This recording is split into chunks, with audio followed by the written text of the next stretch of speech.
नमस्कार, मैं हूं पंकज झा। आप देख रहे हैं एबीपी अनकट। सबके मन में अब एक सवाल है कि लॉकडाउन 4 आएगा या नहीं। सब ये एक दूसरे से पूछ रहे हैं कि क्या लॉकडाउन आगे जारी रहेगा या फिर लॉकडाउन खत्म हो जाएगा। प्रधानमंत्री नरेंद्र मोदी ने सोमवार को सभी राज्यों के मुख्यमंत्रियों के साथ बैठक बुलाई है। दोपहर बाद ये बैठक है, लेकिन ये फैसला कि लॉकडाउन का क्या होगा ये मुझे लगता है बाद में होगा।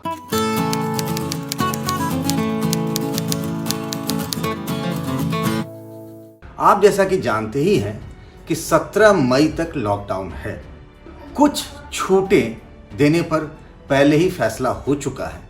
इससे पहले जब रेड जोन, ग्रीन जोन और ऑरेंज जोन बांटा गया था, तभी हो गया था कि रेड जोन को छोड़ के बाकी जो दोनों जोन हैं यानी ग्रीन और ऑरेंज, उसमें कुछ छूटें दी जा रही हैं। सबसे बड़ी चिंता क्या है सरकार के सामने? सरकार लॉकडाउन खोल देगी या बढ़ाएगी, इसके पीछे सिर्फ एक सोच, ये सोच है कि क्या हम ऐसे ही बंद रहेंगे। इकोनॉमिक एक्टिविटी बंद है। 25 मार्च से लॉकडाउन लग गया था। 24 तारीख को प्रधानमंत्री नरेंद्र मोदी ने लॉकडाउन का ऐलान किया था और 25 मार्च से लॉकडाउन हुआ। फिर वो लॉकडाउन बढ़ता गया। Lockdown part 1, lockdown part 2, lockdown part 3। अब बात हो रही है कि क्या लॉकडाउन पार्ट 4 भी आने वाला है। मुझे नहीं लगता कि ऐसा होने वाला है।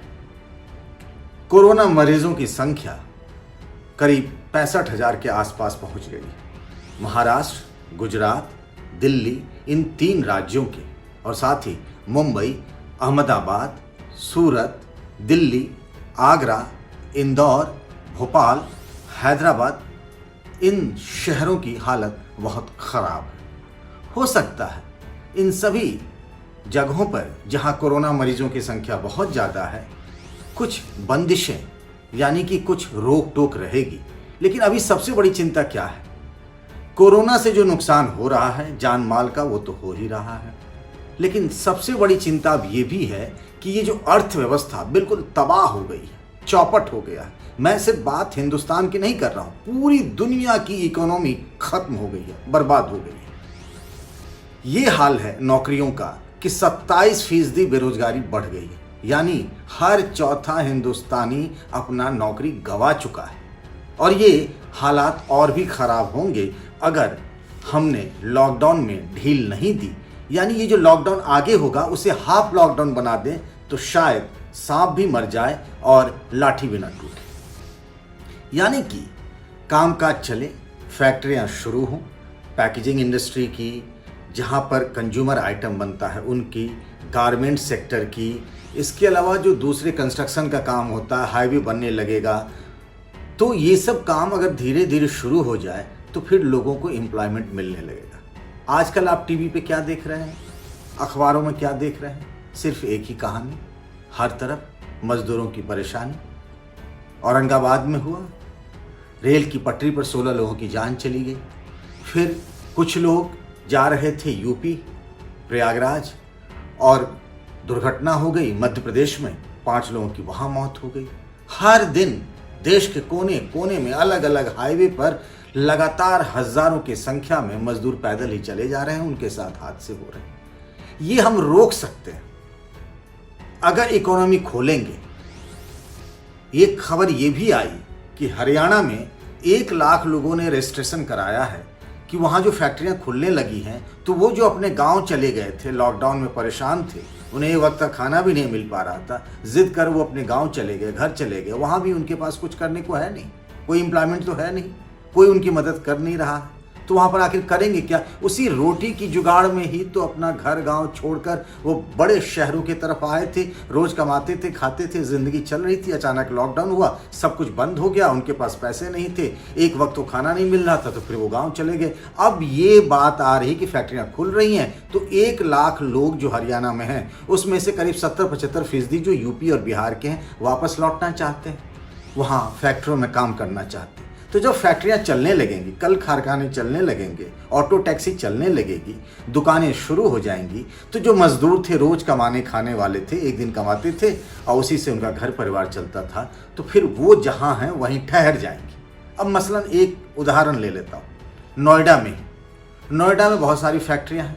नोएडा से अभी भी सैकड़ों मजदूर या फिर कह लें हज़ारों मजदूर यहाँ फंसे हुए हैं और अपने अपने घर गांव जाना चाहते हैं। अगर फैक्ट्रियाँ शुरू हो जाए, सरकार जैसा चाहती है कि सोशल डिस्टेंसिंग बनाए रखने के लिए आप फैक्ट्री में जाएं, आपकी स्क्रीनिंग होगी, थर्मल स्क्रीनिंग होगा, कहीं आपको बुखार तो नहीं है, सोशल डिस्टेंसिंग बनाए रखिए, हाथ धोते रहिए, सैनिटाइजर का इस्तेमाल करते रहिए, अपना फेस कवर यानी गमछा, तौलिया, रुमाल जो भी हो, मास्क हो, उसे पहन के अगर काम करते रहें और अलग अलग पालियों में काम करते रहें तो फिर चीज़ें बदल सकती, फैक्ट्री में काम भी चलता रहेगा और मज़दूरों को रोज़गार भी मिल जाएगा।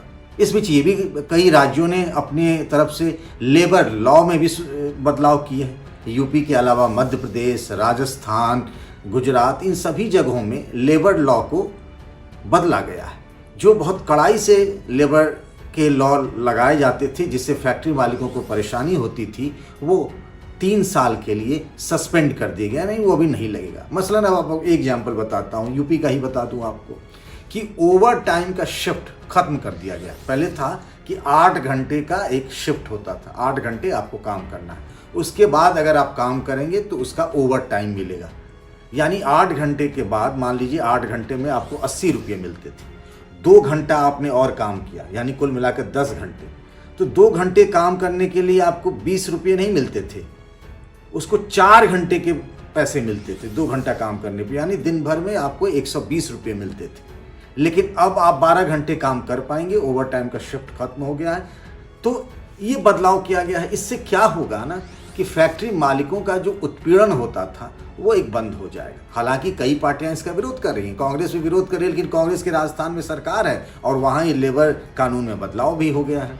तो इससे क्या होगा कि मजदूर आएंगे, फैक्ट्री में काम करेंगे। अभी नया गाइडलाइन भी आ गया है कि किस तरीके से किस किस सेक्टर में धीरे धीरे काम शुरू होगा। अब जैसे लघु उद्योग हैं जिसको MSME कहते हैं, जो छोटे छोटे लघु और कुटीर और मध्यम उद्योग हैं, उनमें उस हिसाब से लोगों को खपाया जाएगा और धीरे धीरे कामकाज शुरू होंगे। जहां 25 लोग, 30 लोग, 40 मजदूर काम करते हैं, धीरे धीरे फैक्ट्रियां शुरू होंगी। मुझे जो जानकारी मिली है, जैसे यूपी से ही है, जो मजदूर आ रहे हैं बाहर से, कोई बढ़ई का है, कोई लोहार का है, तो उसको उस तरीके का काम दिया जा रहा है। क्योंकि आप बहुत दिनों तक किसी को भी बैठाकर खाना नहीं खिला सकते लंबे अरसे तक, इसीलिए ज़रूरी है, बेहद ज़रूरी है कि ये इकोनॉमिक एक्टिविटी शुरू हो। तो उसमें ये होगा, जैसे पहले से ही छूट मिल गई थी कि कॉमर्शियल इंस्टीट्यूट्स जो हैं वो शुरू हो सकती हैं, वहाँ कामकाज धंधा शुरू हो जाएगा। तो मुझे ये लग रहा है 17 मई को जब लॉकडाउन 3 खत्म होने वाला है, उसके बाद बहुत कम बंदिशें रह जाएंगी। लोगों की चिंता ये है ना कि कोरोना मरीजों की संख्या लगातार बढ़ रही है, तो जिस हिसाब से बढ़ रही है, अभी भी रेट वही है कि 10 दिनों में ये मरीजों की संख्या दुगनी हो जा रही है। अलग अलग एक्सपर्ट की अपनी अपनी राय है। एम्स के डायरेक्टर जो हैं डॉक्टर गुलेरिया, वो कहते हैं कि जून जुलाई में संख्या जो है वो अपनी पीक पर होगी, कोरोना मरीजों की संख्या। हालांकि स्वास्थ्य मंत्री डॉक्टर हर्षवर्धन कहते हैं कि ऐसा नहीं है, धीरे धीरे कम होगी घटनाएं। अब आप देख रहे हैं, नोएडा हो या लखनऊ हो या तमाम दूसरे बड़े शहर हो, जितने एक्टिव मरीज हैं ना, उनसे ज़्यादा संख्या अब डिस्चार्ज लोगों की होने लगी है। डिस्चार्ज का मतलब ये हुआ कि जो कल तक कोरोना के मरीज थे वो स्वस्थ होकर घर लौटने लगे हैं, ऐसे लोगों को कहते हैं कि वो डिस्चार्ज हो गए। तो जितने एक्टिव मरीज हैं उससे ज़्यादा डिस्चार्ज वालों की। तो लॉकडाउन को लेके अगर आपके मन में उलझन है, सस्पेंस है कि अब क्या होगा, अब देखिए अलग अलग जगहों पे सब लोग फंसे हुए हैं। जहाँ तक रही उनके मन में, बच्चों के, जो स्कूल के बच्चे होंगे, कॉलेज के बच्चे होंगे, ऑफिस जाने वाले हैं, सबके मन में यही सवाल है। सब पिछले करीब 45 दिनों से यानी 1.5 महीने से अपने घरों में बंद हैं, कहीं बाहर नहीं जा पा रहे हैं। तो स्कूलों में तो छुट्टियां पहले ही दिल्ली ने कर दी है, गर्मी की छुट्टी जिसको समर वेकेशन कहते हैं। दूसरे राज्यों में भी ऐसा ही हो जाएगा। उसके बाद क्लासेस शुरू होंगे। तो स्कूल कॉलेज जो है वो तो अभी नहीं खुलेंगे, लेकिन हाँ फैक्ट्रियाँ खुलने लगेंगी। अलग अलग सेगमेंट के लिए उसके लिए नियम बनाए जा रहे हैं, बहुत जगह नियम बना भी लिए गए हैं। कोशिश ये है कि लोगों की नौकरी बचे, उत्पादन बढ़े, कामकाज शुरू हो, किसानों का माल जो है जहाँ पड़ा हुआ है वो मंडी जाए, मंडी से हमारे तक यानी कंज्यूमर तक आए, उनको उचित कीमत मिल जाए, तो थोड़ी सी ज़िंदगी पटरी पर आ जाए तो हम आगे बढ़ेंगे। क्योंकि एक तरफ कोरोना का कहर है और दूसरी तरफ ये जो तबाह हो रही अर्थव्यवस्था की वजह से हमारी हालत दिनों दिन खराब होती जा रही है, उससे भी हमें निकलना है। दुनिया भर में इस पर मंथन चल रहा है, कई लोग लॉकडाउन से निकल गए हैं, हमें भी अब उसी तरफ बढ़ना चाहिए। सरकार भी ऐसा सोचती है, ऐसा मानती है, इसीलिए तो जब लॉकडाउन 3 आया तो उसने 3 अलग अलग जोनों के लिए 3 अलग अलग नियम बना करके थोड़ी सी गाड़ी आगे बढ़ा दी। अब जब आएगा 17 मई के बाद फैसला कि क्या होगा, तो मुझे लगता है वो जो बंदिशें हैं, वो जो रोक है, वो जो पाबंदियां हैं, वो बहुत कम हो जाएंगी। आपको बहुत सारी छूट मिलेगी। वैसे भी बहुत सारे ऑफिसर्स में, सरकारी दफ्तरों से लेकर प्राइवेट दफ्तरों में भी काम पहले से ही शुरू हो गया है। तो अब ऐसा लगेगा 17 के बाद कि ज़िंदगी सामान्य सी हो गई है। अभी तो कुछ ही जोन में पब्लिक ट्रांसपोर्ट को दी गई है, उसमें भी ये कहा गया है कि एक गाड़ी में कितने लोग चलेंगे, टैक्सी को भी छूट दी गई है। धीरे धीरे अब कोशिश ये की जाएगी 17 तारीख के बाद कि पहले जैसे हालात हो जाएं, कुछ रोक के साथ, और यही हमारी ज़िंदगी है। तमाम एक्सपर्ट और डॉक्टर ये कह रहे हैं कि हमें अब कोरोना के वायरस के साथ जीने की आदत डालनी पड़ेगी। हम इस बात को समझें कि हमें लंबे अरसे तक अपना मुंह ढक करके चलना पड़ेगा। सोशल डिस्टेंसिंग यानी एक दूसरे से दूरी बनाए रखनी होगी, हाथ धोते रहना होगा, हमें साफ सफाई का ख्याल रखना पड़ेगा, और इसके साथ ही ज़िंदगी आगे बढ़े, अर्थव्यवस्था आगे बढ़े। और इसी का निचोड़ है, इसी का सार ये है कि आगे लॉकडाउन बढ़ेगा, इस बात की गुंजाइश अब बहुत कम है। फैसला प्रधानमंत्री नरेंद्र मोदी को करना है। सोमवार को जो मुख्यमंत्रियों की बैठक है, मेरे पास जो जानकारी है उसमें अधिकतर मुख्यमंत्री चाहते हैं कि अब धीरे धीरे सब कुछ खुले।